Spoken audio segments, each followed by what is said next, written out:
Jacob, good evening. Thank you so much for joining me on the podcast tonight. Yeah, happy to be here. So, tell me, where are you calling in from today? I'm in Denver, and I got a house here, and I've lived out here for almost 20 years. 20 years. Okay. And so I'm guessing, are you from Colorado originally, or did you move to Colorado at a point in your life? Yeah, I grew up on the East Coast in Pennsylvania and moved out here right after college.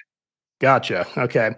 And now to kind of set the framework for this conversation, what I want to ask you next is taking us back here a little bit just as well. And that is, how old were you when you first rode a bike? I would imagine it was in your single digits.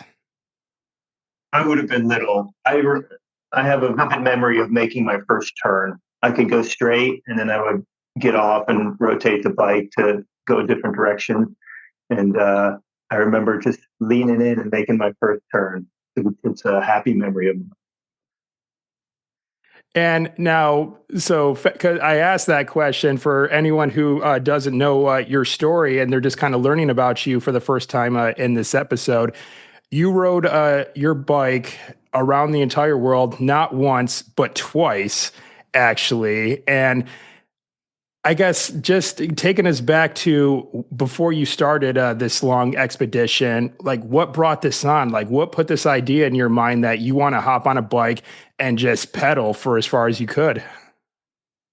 Well, I think I was 27 when I came up with the idea, and I was a fit guy and liked exercise, and then I just had this idea that I'd only have one opportunity in my life to know how strong I can be, and there's lots of ways to figure that out. But for me, I decided I want to try to ride a bicycle as far as I can, and so I left, and I ended up circling the earth, and I realized that that wasn't far enough, but I left for a second round. Yeah, that's an interesting point. Like, I think feats of endurance are usually the types of feats that really kind of become legendary. I mean, there's obviously people who do amazing feats, like let's say doing weightlifting, where they put up a certain amount of weight for that single moment in time. But to constantly just be pedaling away your bike day in and day out, covering all that distance, it's an entirely different animal, I would say. So just how did you kind of prepare yourself mentally, just knowing that when you started, the journey ahead was going to be a gut check, so to speak, when it came to just physical endurance? Well, when I left, I didn't know how far it was going to go. It allowed me to be very present since I was just trying to go as far as I could. I never knew when that would be. And prior to this trip, my longest bicycle journey was I crossed the United States. It took 62 days. And at the end of that, I had enough. It was good enough for me. Um, so when I embarked on this longer trip to go as far as I could, I thought maybe I'll go 62 days. That might be it for me.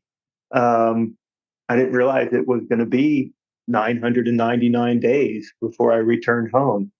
And if I did know that at the beginning, it would have been much harder to start. Yeah, I would certainly say so. Now, I didn't know that about your story. I didn't know that you had cycled across the country before you did. You circumnavigated on a bicycle. Can you tell us a little bit about that? Like, where did you start? Kind of maybe a little bit about the route you took across the country, and where did you end up?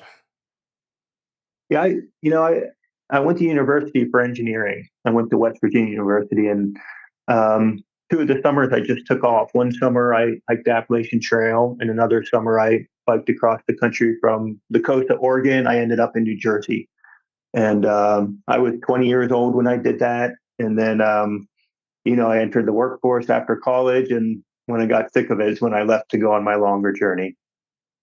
Okay, so being about that at that young age, that's another curious thing that I want to ask you. It's just like, how does someone in their early 20s develop the financial means to be away from the workforce for that long? Well, I mean, even though you were gone for about 60 days, as you mentioned, I mean, there's still And of course, you're saving money, not having to put gas in a car or anything like that. But you still got to sustain yourself for that long period of time. So, what did financial preparations look like for that bike trip? That first one, being a college kid, I didn't have rent or anything Mm, that was even costing me while I was traveling. And honestly, the same for my 1,000 day journey. To travel like that, I'm basically homeless. So there's food costs, but really not much else. Even my place around the world trip, including all flights, including bike maintenance, etc., it ended up costing $24 a day. wow. Okay. Right. So, I guess fast forwarding, same question then, like financial preparations for this even longer trip. I mean, you did say that you have a degree in engineering, which, pretty lucrative job for the most part. So did that weigh in pretty well with saving and preparing financially to do your circumnavigation? Yeah, I said they paid me enough to quit. I was able to save some money, so I wasn't feeling too poor. But also, they weren't paying me good enough to be like I need to stay at this job because it's lucrative. So when I left on the second trip, I had $60,000 in savings, and it took me 6 years of working to get that, and it was enough. On my bike ride, I couldn't even see the end of that money. That was you know a decade. That was a decade's worth of bike sport. So um, while I was out there, even though 60 grand's not that much to start with, it was all I needed to feel very wealthy for what I was doing. Right. So, what did the conversations look like with friends, family, and other loved ones when you had made it known to them that you were going to be doing this? Because again, like having graduated college, having this degree as an engineer, I think like a lot of people would probably look at your life circumstances and say, well, he's set now. He's got a good job. He's got a respectable career, a career that probably I would imagine would lead to a great amount of growth within that field. But then now you're saying, well, I got paid enough to quit, so I'm just going to hop on my bike and I'm going to ride across the world. What was kind of sort of the responses that you got when you started telling people that you were going to do this? Well, my family was certainly nervous for me because it's can be dangerous just being on a road that much. Um, but they knew me too well to ask me to not go. I had it in my head this is what I was doing, and that was all there was to it. Gotcha. So getting started, I'm always curious to talk about gear because riding a bike that long, there's only so much that you can carry on the bike. I mean, not given room, weight, balance, and everything like that. But first of all, I want to ask, what kind of bike did you actually acquire for this, and how did you go about packing to get ready to go? Yeah, I rode a touring bike, the Surly Long Haul Trucker. It's a steel frame. It's built for touring, so it's just like a robust road bike that can also do dirt roads, but it's not a mountain bike. I had two panniers on the front, on both sides of my front wheel. I had two bags on the back on both sides of my back wheel, and then I carried a travel guitar with me on top of the rack. Um, and when I left, my intention was to have everything I needed for the entire journey. I wanted to be like a ship at sea. Only food and water was what I was going to resupply with, and and so I planned, for temperatures from the Arctic to the equator, and everything in between. And I would just I would wear my stuff out. That was kind of fun of it. That was part of the fun, just to see, my clothes would become my shirts would get so full of holes that people would just give me new clothing. And that happened more than once. And there's just something about me persisting while my clothes wear away on my body that was really just fun for me. Yeah, just trying to outlast the clothes on your back. I do know that feeling. I actually used to live in West Africa for 2 years. I was a Peace Corps volunteer there, and I literally had just like two sets of clothes that I pretty much just wore consistently. I would wear one, and then when it was for the day, and then at night I would bathe, and then I would wash it in my little tub, and then I would hang it on the my clothesline and put in my other outfit, and then just swap back and forth each day. And then yeah, eventually it's just the shirts just got so worn that they just ripped like easily. Like they actually like ripped when I tried to take them off me once on a hot day. So I would imagine that was pretty much just what your life was like for a good while too. You just, and maybe had a couple of few choice outfits that you just swapped back and forth and probably just washed on the go. Yeah, basically, I'd wear something until it wore out, and then I'd put something new on. Um, Even like my bicycle was wearing out. The only thing that persisted through the entire journey was the blue frame. Everything else got replaced. And how did you go about doing that? Because I mean, there's again only going on a bike. There's only so much that you can take as far as like patch kits, maybe spare tubes. Of course, you got to bring like a couple of tools with you and everything like that. So, how'd you go about acquiring new parts whenever you needed them? Yeah, I was prepared for flat tires, which obviously would happen, and a broken chain, and maybe some other little stuff. But as things wore out, I would recognize that they're getting to the end of their life, and then I would find a bike shop somewhere along the way. Okay, pretty well. I guess you started in Europe. I do know that much. So I guess you're not like rolling through areas where stuff like that wouldn't be available. I would suppose. And what was kind of the ratio? Because I know you were camping quite a bit too, wherever you could find a spot. It would seem whether it was like behind a store or under a bridge or something like that. But what was kind of sort of the ratio between camping out in the wild, so to speak, and then also maybe getting invited into homes or staying at like a hotel or a hostel. What was kind of like what did most of your nights look like when it came to settling down for the evening? Yeah, I would sleep inside maybe one or two nights a month. I really preferred to just camp. I had a hammock with me, and so I would find trees, go off into the forest or into the trees along farm fields, and set up my home for the night. Um, I would have had to wait until the sun was low in the sky. I didn't want to be setting up camp when someone could find me, and I would sneak away. I'd get off the road when there was no cars around, and I felt safest when no one in the whole world knew where I was. Then no one knew to look for me, and so I pretended to be a ninja each night and snuck away. People would invite me inside. Sometimes I would accept. Sometimes I didn't feel like being the entertainment for somebody for the evening in a language I couldn't speak, and it would just be easier for me to continue on and just go camp in the forest. Yeah, so the stealth camping moments. I mean, it's an ongoing challenge, I would suppose. Now, I haven't cycled as far as you. Back when I told you about when I was in West Africa, actually around the same time when you were doing your bike expedition, I did one of my own. I lived in the Gambia, which is about a 300-mile stretch of land for a country coming off of the Atlantic coast in West Africa. And I started on the end and I rode my bike all the way across to the capital on the Atlantic coast.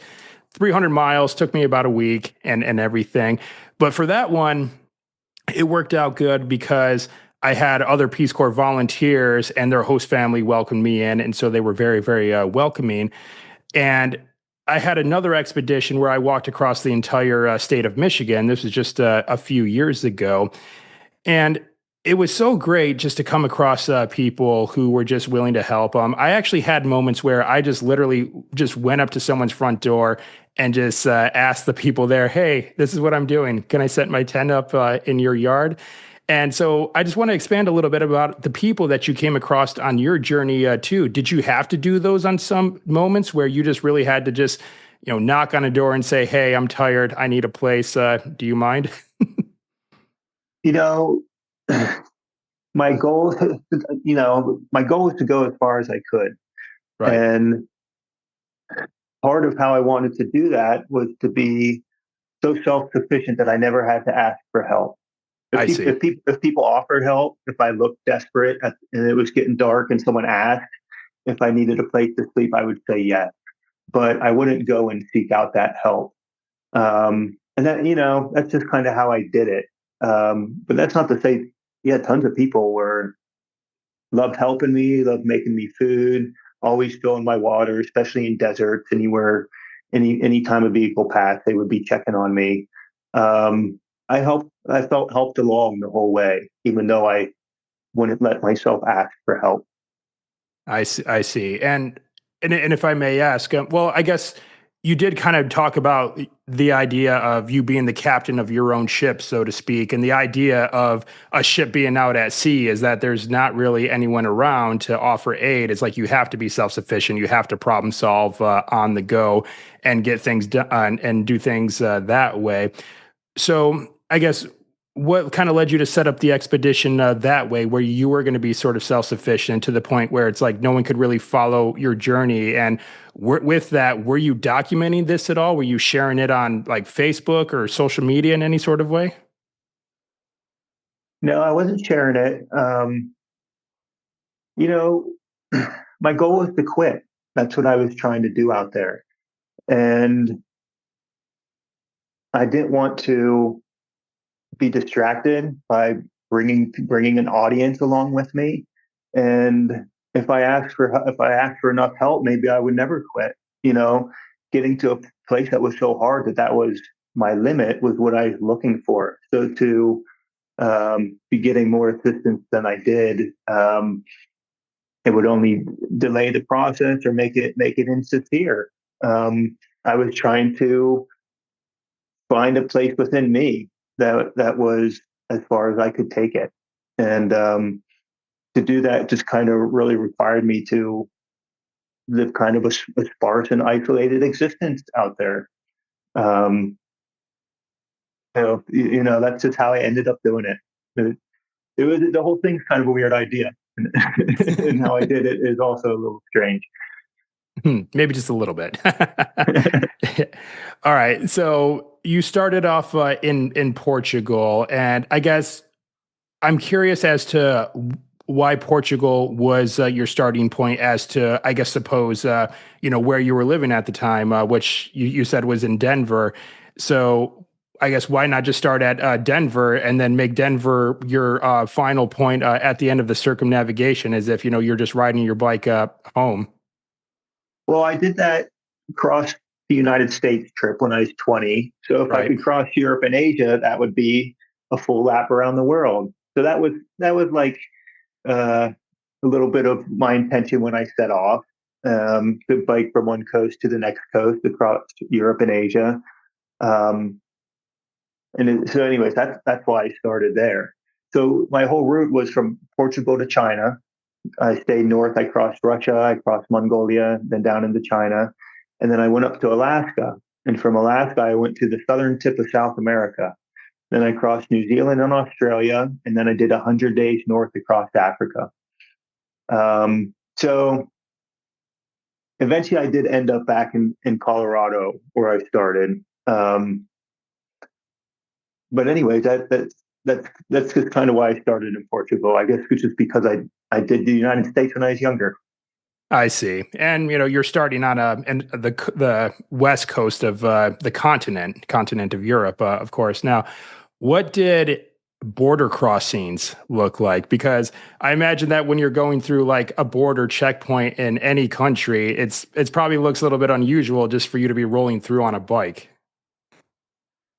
Yeah, borders are strange places. It can be remote and desolate and empty and no towns, and then you get to the border and it's bustling.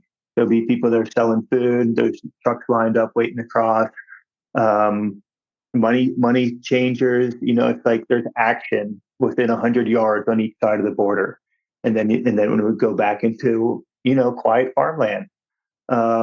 So it was always interesting crossing borders.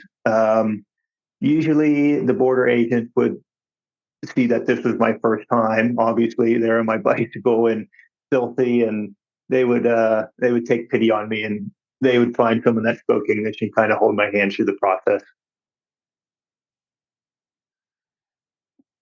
Was there any areas that just because you said you wanted to do this up to the point that you actually quit. And of course, you didn't do that until like years later. But just along the way, though, it's just, I know that this trip did not just go smoothly the whole way through. There was probably many a moments that you faced along the way where you kind of probably might have asked yourself, well, is this going to be it? Is this what's going to be what's going to make me quit? Is this what's going to break me?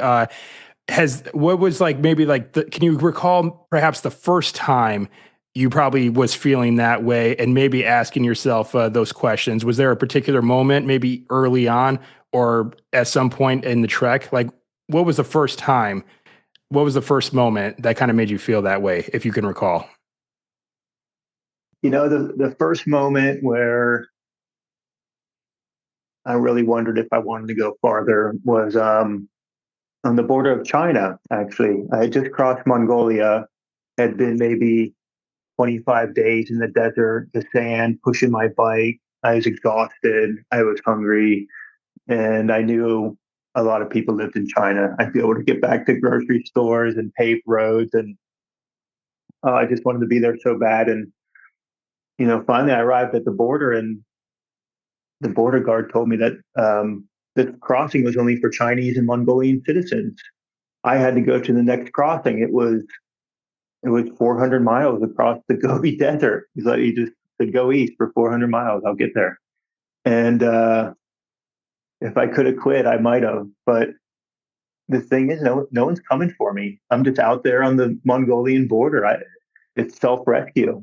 So I continued on back into the desert, and I made it. And then, by the time I was close enough to an airport to quit, you know, the emotion had passed and the situation had gotten better. So, that's part of being out there. It's not always easy to stop.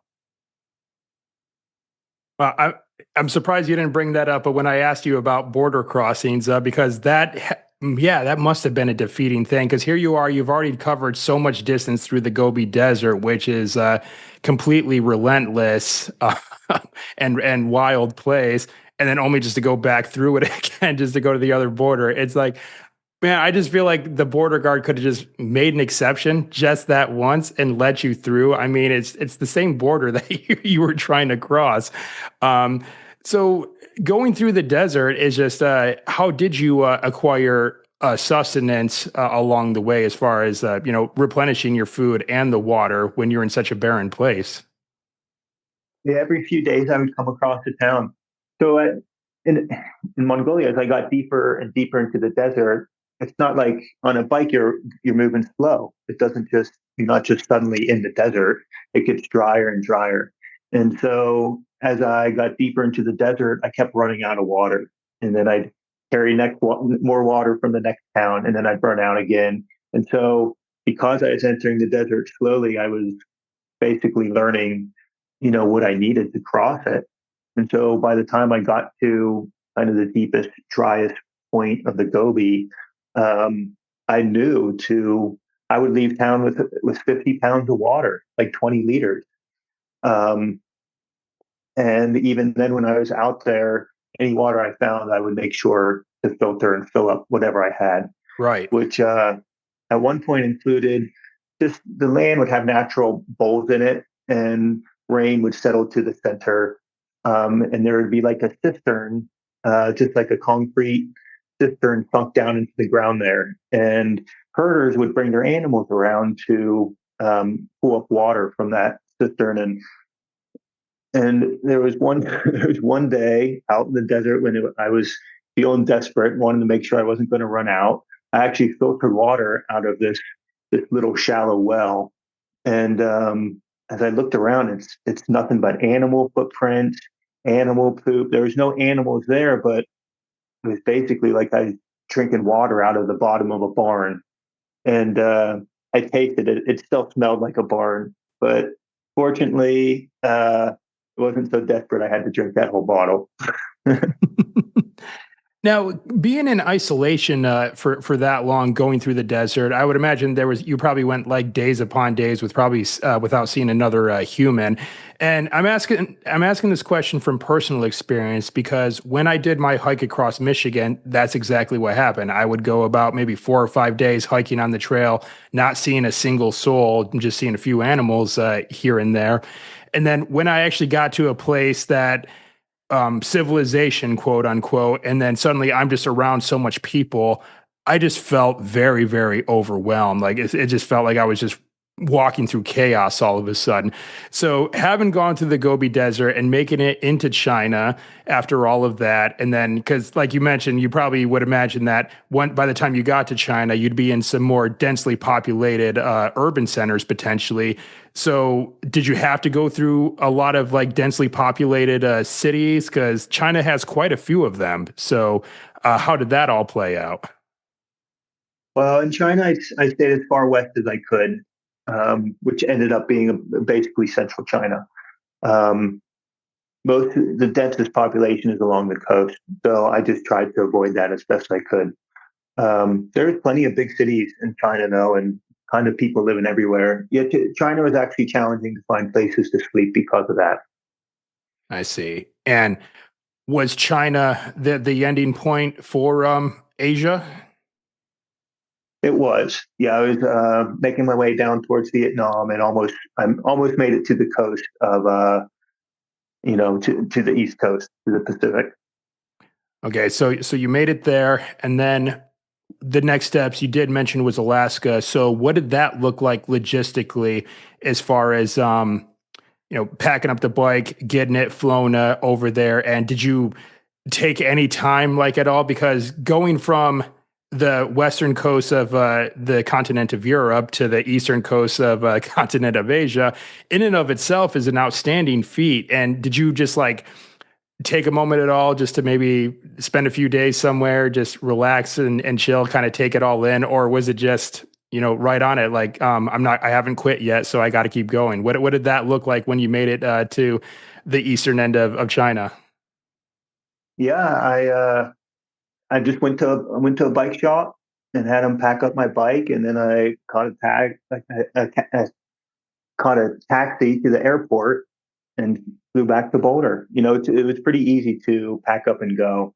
And honestly, I thought that was going to be the end. It actually took some time back home in Colorado before I really settled in on this idea that I wasn't trying to bike around the world. I was actually really trying to go as far as I could. So that crossing from Portugal to China was 260 days. And when I decided to leave again, really committed to just going as far as I could, another 740 days on the road.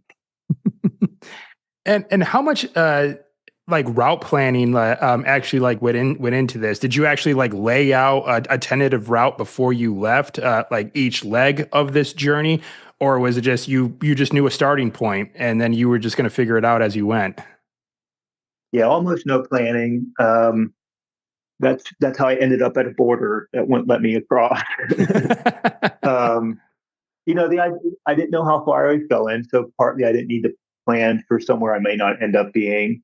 If I pre-purchased maps or something, at the pace I'm going, I'm just crossing maps so fast I would just be throwing them away. Um, Basically, I was going a direction. From Alaska, I was going south. From Portugal, I was going east. When I hit Africa, I was going north. Um, so I would just kind of take generally the most direct route, go in that direction. I'm sure there were beautiful landmarks I missed along the way because I didn't research them, but you can see most of the world on Google, on Google Street View. And I didn't want to see or know anything before I got somewhere. I wanted to feel like an explorer. And if I arrived knowing nothing, um, that's like Columbus arriving in a place full of people. That's what I was doing too. Yeah, I know that sentiment for sure. And so you had like a little bit of downtime. Didn't seem like a whole lot back in Colorado after you finished Europe and Asia. And then you said from there you started up in Alaska, and where was the starting point for that? I flew into Fairbanks, and then I biked north to the Arctic Circle, and I hung my hammock. I wanted to sleep one night in my hammock north of the Arctic Circle. Um, and then I turned around and I went south all the way to the southern tip of South America. That was a 15-month leg from Alaska all the way south. And so you did cut through the United States during that time, or did you skip the lower 45 during that time? I did. I came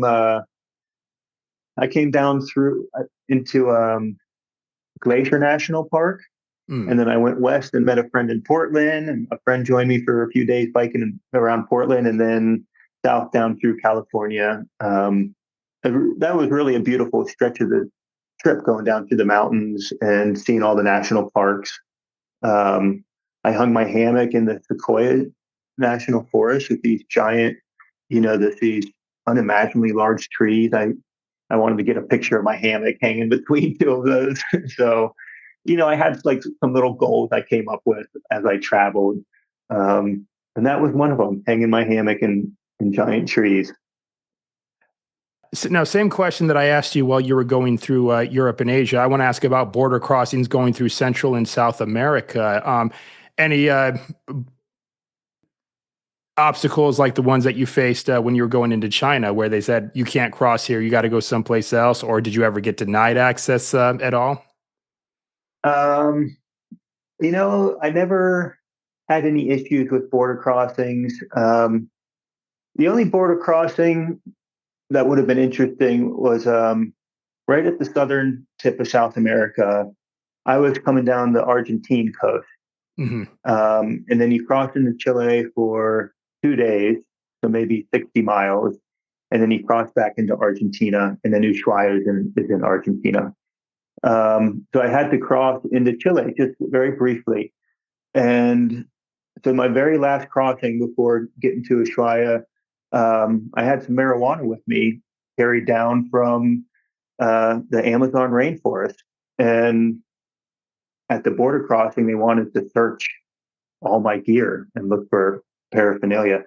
And in a moment when they weren't looking, I managed to shove the pot down my pants, and they never found it. And they actually went through all my stuff. They definitely would have found it if I hadn't hidden it.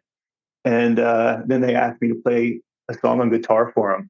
So I got out my little guitar and I I sang for them. I had contraband down my pants, and then I got the hell out of there. Okay, now was it the same guitar? Like did the guitar that you start with make it all the way through, or did you have to replace the guitar after a while?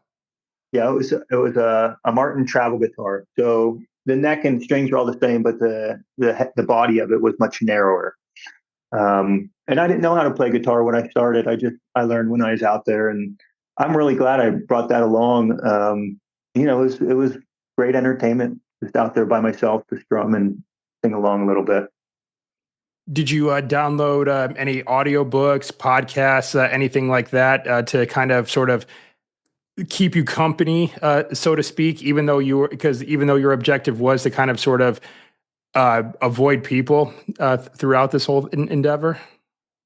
So the trip was from 2013 to 2016, Mm, and podcasts were around, but they weren't as popular as they are today. sure. And I didn't have a phone that was connected to the internet. When I got the Wi-Fi, I could look things up, but mostly no. Mostly I just had my own thoughts to keep me company.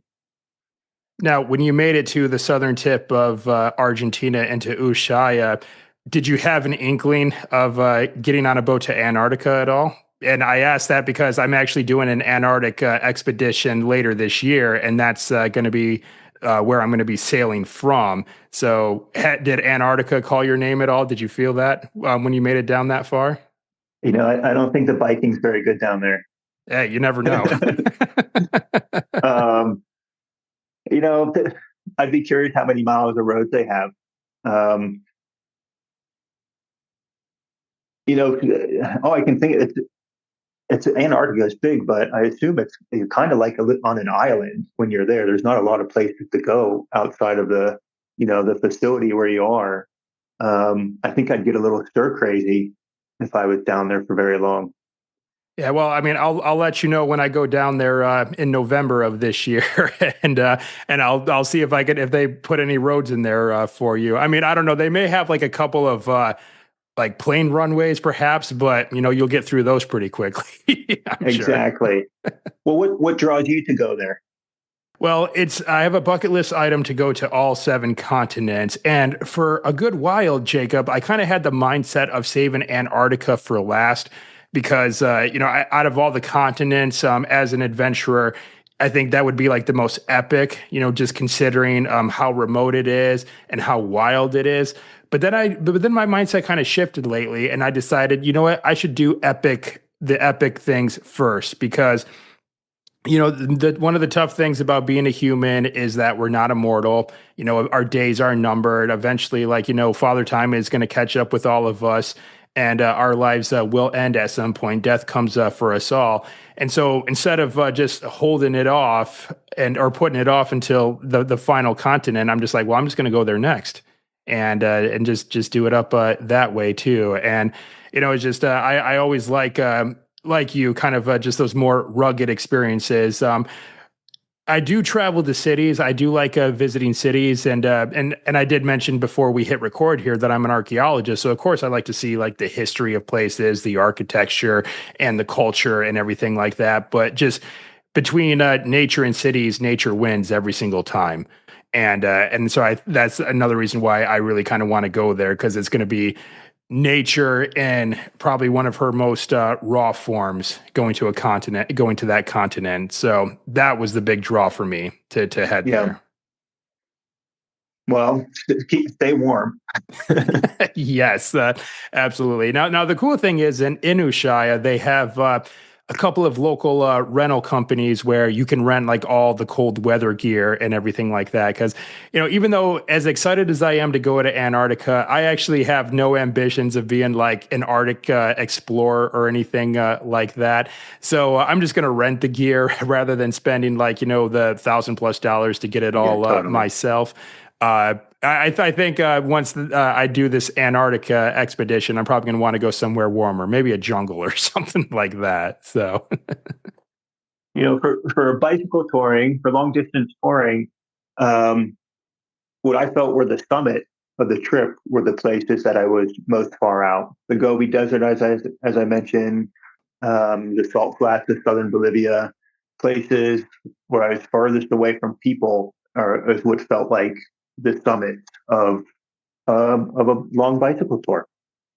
yeah, I know that feeling for sure. Again, going back to some of my own experiences, is like even though it was a little bit weird, just being away from people for that long, and then also you might have experienced this a couple of times camping, but there was a couple of moments where I've gone camping and I'm so far away from civilization and the night is so still and it's just so quiet. Like quiet to the point where like I could actually hear like my organs working and stuff like that because nowhere in the developed world does it ever get that quiet. We either have like, noises outside like if we're living in a city or we have like the electricity humming in our walls or something like that. But out there in areas where I couldn't even get cell reception, it was so quiet that it was eerie to me, and I actually had a hard time sleeping because it was so quiet. Did you ever have moments like that when you were just out camping and you were just far, far away from it all? I love finding those quiet spaces. It's unique, totally unique to find silence. Even in nature, there's a lot of places with crickets going. Um, I remember I was down in southern Argentina, and I ended up down there in the winter, and the nights were really long. I would at sunset I would set up my tent as fast as I could and fall into my sleeping bag and fall asleep, and I'd get like a nice 8 hours of sleep and wake up and it would be like 1 a.m. and I had another 9 hours before the sun came up. So they were long, quiet nights. And one of these nights when I woke up, I was just laying looking at the stars, and I actually saw a shooting star break up and spread out across the sky. And about 30 seconds later, I heard the explosion of the shooting star. That's how quiet it was out there. Marvelous. Yeah, such good memories. Now, so speaking of which, obviously you did just mention that like some of your favorite spots were those the most remote areas, but were there any ones in particular that kind of stood out to you the most? And I guess this could be a loaded question considering how much ground you've covered, quite literally.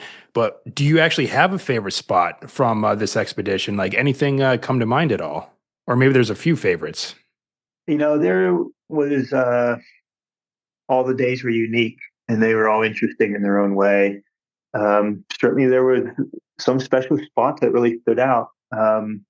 In Bolivia, there's the Uyuni salt flats, Right. and it took me a day and a half to bike across them. So maybe 80 miles across, and it's basically just a dry lake bed, and it's hard salt. Um, and actually, it was too hard to drive a tent stake into. So when I was going south on the north side, I met cyclists going north, and they gave me some screws, and I was able to use the screws to secure my tent into this hard packed salt. And then I passed those screws on to someone else when I was on the other side of the lake, and they got passed and forth, back and forth 5 times across that lake. Oh, wow. And anyways, the Salt Lake was just just wholly unique to sleep on. Just to be in an area so open and far from the mountains, and the elevation's really high, so the stars are so bright, and um, just sleeping on a big salt flat. It's just strange. Um, so that one stands out. Also, I had this thing. I was trying to hang my hammock in as many different species of trees as I could find. So it ended up being probably close to 45 different species of trees, and I love just looking for a new, a new plant to hang my hammock from. So each one of those that I found was special. All right. Now, the whole purpose of this trip was to go until you quit, as you say, and as we've been talking about. So, what was that moment? Like, what was it in the end that actually made you stop this cycling across the world that you were doing? Well, I was curious. There's options. I could have got hurt. I could have run out of money. Um, I could have met someone and fell in love and stayed right there, or found a place that was so beautiful I didn't want to leave. Um, when I started the whole journey, I actually thought I would just get tired, but you go to sleep, you wake up, you're just stronger the next day. So that never happened. Um, in the end,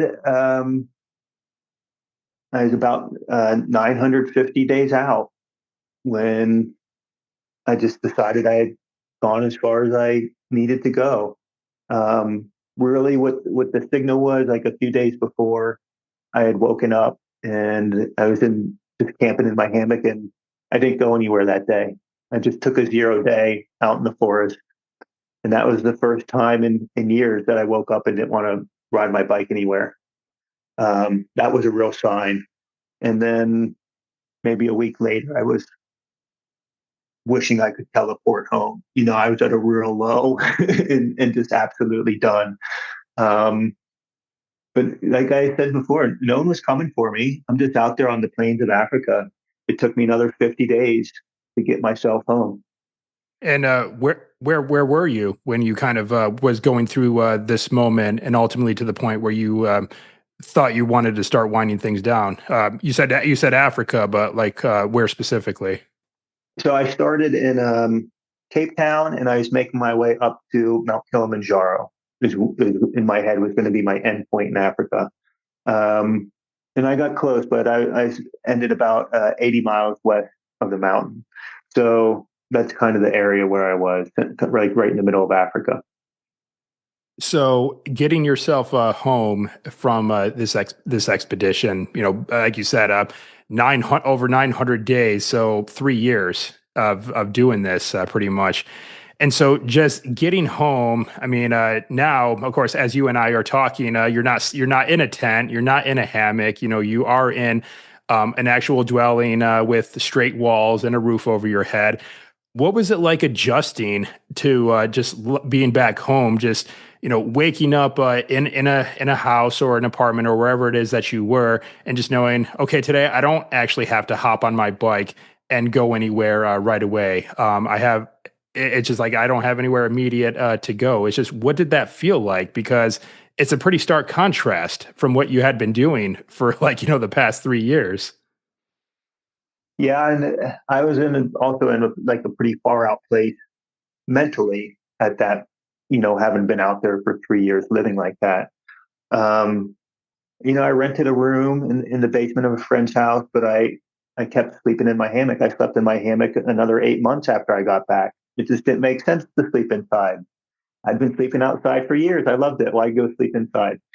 Um, and I didn't bicycle anywhere. I actually, unless I needed to go get food, I ended up kind of hanging out in the garage. I put the door up, and that was kind of half inside and half outside, and that's kind of where I ended up feeling comfortable. I have a covered porch. I still work a lot on my covered porch, kind of half inside, half outside. Um, and what I did with myself, after that journey, I started creating art. Um, I had an ant farm that I missed while I was traveling. It was the only thing I missed from what I left behind. And I got home and got that ant farm started, and it's two panes of glass with some soil in it, and the ants were digging, and you can see the tunnels. And I had built it years before. I had a light bulb set behind it. It was in kind of a cheap frame. And as I watched those ants one night, my roommate came out and gave me the first hit of LSD I ever tried. And tripping that night, I conceived to build the world's most beautiful ant farm. And just like with that bike tour, I took it as far as I possibly could. And I ended up with this giant 4 foot by 8 foot illuminated, it had like a nebula background. Lights in the frame would change colors, which would change the color of the nebula, and then it would shine out through the tunnels of the ants. And so it was this living art piece. Um, and that's what I did to integrate the experience of bicycling. I made a super strange piece of art. Now, did you have like a considerable amount of money of that you saved up for it? Did you still have a considerable amount of it remaining to where you were able to kind of sort of just like live and kind of let yourself get readjusted, or did you have to like jump back into a job right away? What did that look like? Yeah, I made it about another 20 months before I emptied my cup. I overdrafted by $2 and got a new engineering job in the same month. So then I then I was back to where I started the whole thing, back in an engineering job. Would you ever do something like this again? Well, so I got back in 2016, so it's been a while since I've done it, and all the time from then until now, I probably would have said no. But now, 9 years removed from it, I could see myself going out for a little while. Maybe not another 3 years, but I'm sure I could do 6 months or something like that. And it's a weird headspace to be in to step away from life so completely, um, and even to go and not have a plan to return, no end date. That really allowed me just to be just totally present and in the moment. And so to leave again and get back into that beautiful state of presence, I really would have to leave my life behind again. And, I just have other things going on than I did when I was 28. And it'd be harder to be out there and not have my thoughts or people or something else, pulling me back home. Yeah, when I did my hike across Michigan, and of course, when I did that, I did have an end time frame in mind. Nothing specific necessarily, but I just knew eventually I had an end goal, and that was to get to the border with Michigan and Ohio. And For a long time along the trail, especially because I started late in the year. So when I got into like the winter months and it was really, really cold, like my hydration bladder from my Camelback, the hose was like freezing like in the first 30 minutes of a hike. And, I had to tuck it in my jacket just to try to thaw it out. And there was many moments out on the trail where I'm like, oh, I'm never doing this again. Heck no, there's no way I'm going to go out and do another long distance hike again. But then, you give it a few weeks once you're done. And that call to adventure is still there. Like even though you say in those darker moments, those challenging moments that you wouldn't want to do it again, it's just you at the same time you feel like that's kind of where you're supposed to be. Like that's where you belong. You belong out in the wild, kind of slugging it out. And I attribute this just again, just putting my archaeology hat on here. Our ancient ancestors. It's like that's where we evolved. Like that's where our ancestors had to be, and that's where they were just kind of at. Like they weren't living in like big buildings with concrete surrounded by concrete or anything like that. It's just like it was just green and brown as far as the eye could see for them. So something about just being out in the wild is just even though if you have like challenging moments it still calls to you in a way like it's like that's where you're supposed to be if that makes sense would you say that you kind of share that same sentiment even though you've it's been a good while since you've wrapped up this expedition. Yeah, I think for ancient people, probably the hardest moments of my adventure was every single winter they survived. um, there's certainly a mental toughness that you get from being out there that doesn't go away. And if I struck back into it, I'm sure I would flourish once again. But to step back into it, even when I was out there, um, every time I got to a city and stayed for a couple of days, uh, it was hard. It was always hard to step back into it. It was hard to leave. I had the internet. I had a soft bed. I had food. It was luxurious. Um, and then I would finally, when the hotel was kicking me out, I'd get on my bike and I would get started. And really, it'd be, maybe a half mile before I'm thinking, this is actually what I love. I should have left that hotel sooner. Like this is what feels good. So, we can trick ourselves both ways. We love what's hard, but innately we try to avoid it. Yes, absolutely. All right. Well, Jacob, unfortunately, there's so much to your story, and we're not going to be able to cover it all in a single podcast episode. However, you do have your own podcast where you are slowly unveiling like all of these stories, like from your time, like beginning from where you started, and then you're just putting out episodes sharing your story. And I also know that there's other ways that our listeners and our viewers can connect with you. I know you're doing tours in and around where you reside in Colorado. So can you tell us a little bit about, how can we connect with you? How can our listeners and viewers learn more about your story? Or if they want to come join you on a tour, fill us in on all the details. Yeah, my podcast is called How to Move the Stars. When I was up in Alaska, the North Star, you can find it. It's high in the sky. And as I traveled south, I watched it drop to the horizon. And then the Southern Cross came up. Just by pedaling, I was moving the stars in the sky. So you can find it on Spotify or wherever you get your podcast called How to Move the Stars. Um, and it's the day by day retelling of my bike ride. I kept a journal and I've been editing that journal into a well told story. And I'm bringing people along the entire 1,000-day journey with me. Um, so uh, follow me. I'm excited to see what it is like to tell a story over 10 years. That's like another part of it. I want to bring people to that moment I quit. I want them to also be ready to quit. um, and then if you go to howtomovethestars.com, it has information about my bicycle tours and about my ant farms as well. Okay. All right. And I'll get everything linked up in the show notes for this episode. Or if we have viewers that are watching us talk on YouTube, they can find it in the description down below so they can go there and click away and find everything. All right. Well, Jacob, as we start winding down, I just have a couple of more standard questions that I ask all my guests. So, of course, you're going to get asked these same questions as well. And one of the things I like to ask my guests to do is to issue a challenge to our listeners and our viewers. Because, we got to hear some great stories from you today. We also got to get some good information and insights from you today. But I always say that, information, inspiration, motivation, it can really only take our listeners so far. Eventually, they have to follow it up with action to go out there and do amazing things in life. So, with that, what challenge would you issue to our listeners and viewers today for them to go out there and start living a more adventurous life?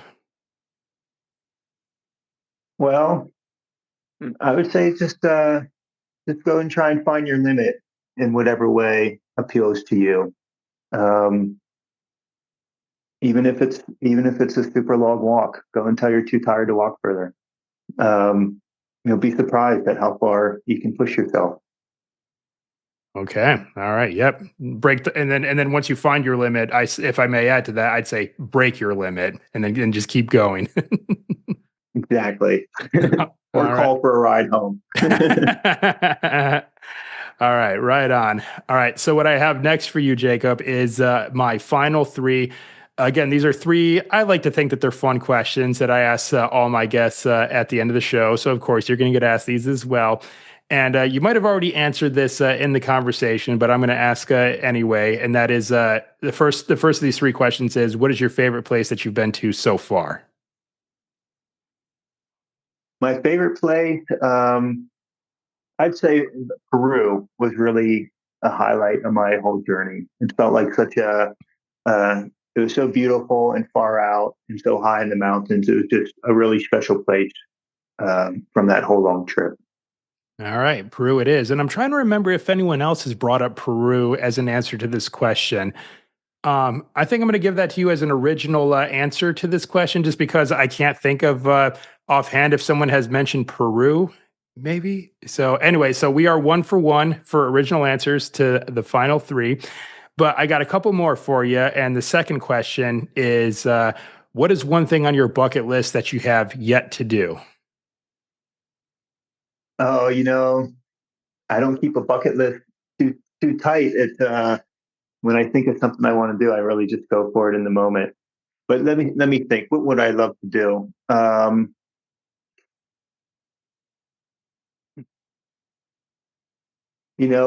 have a friend that takes people paragliding, and I've never flown like that.